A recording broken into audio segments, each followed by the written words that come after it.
Ayan din mabuhay. Guys, naabot na guys. Ay, sir. Oh. Ang kuha na sir, tibangin natin sir.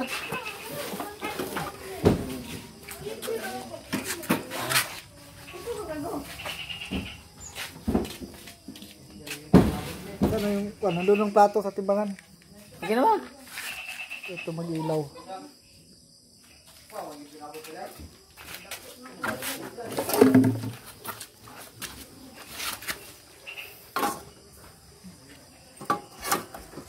Ah, 1 kilo kalahati ang sayo, sir.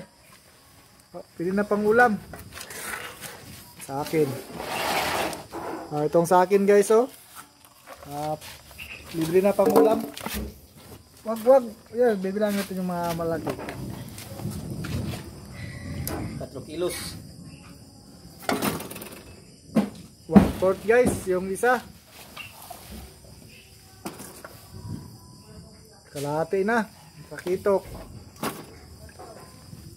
Hindi na pang ulam guys.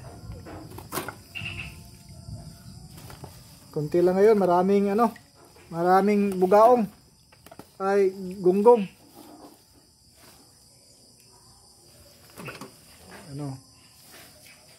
Sa kilo 1/4 lang yung ko, mga malalaki. Itambingan nila lahat sir. Mga ilang kilo lahat. Ang gunggong.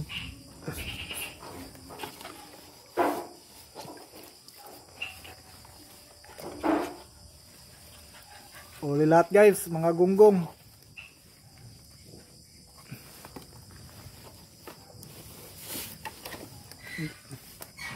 Hindi ako umalis doon, puno pa tong box ng gunggong.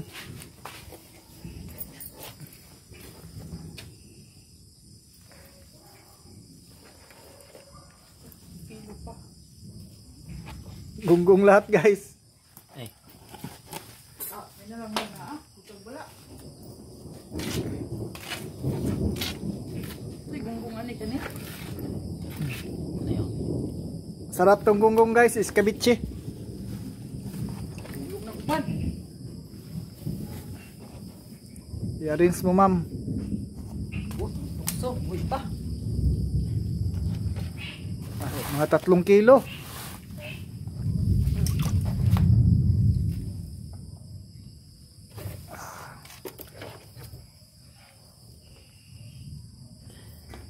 Uy. Ano na, wala kilo.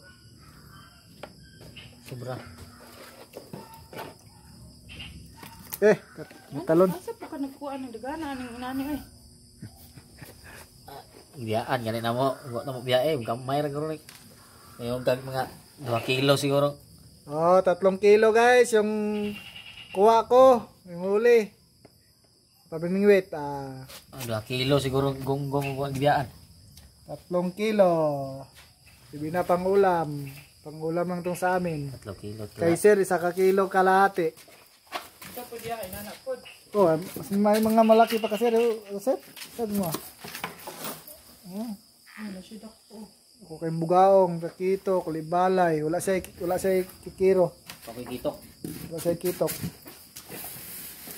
Magtula kami guys. Linisan na ng asawa ko. A few moments later. Hapon na ta guys, ang tinula, di subak bisag gamay. Boy butay kamatis. Di kamatis, so sibulyon. Boy butay kamatis. Nung sa naman siguhan. Nagkakuha, may kamatis dire. Hapon ta nyo guys. Nagkadugay ano naman yung noon. kuha ganina sa pamingit. Milong. Kung dalaga guys, ulit tao dahil guys, nitago. Kainan na. Kaya lagi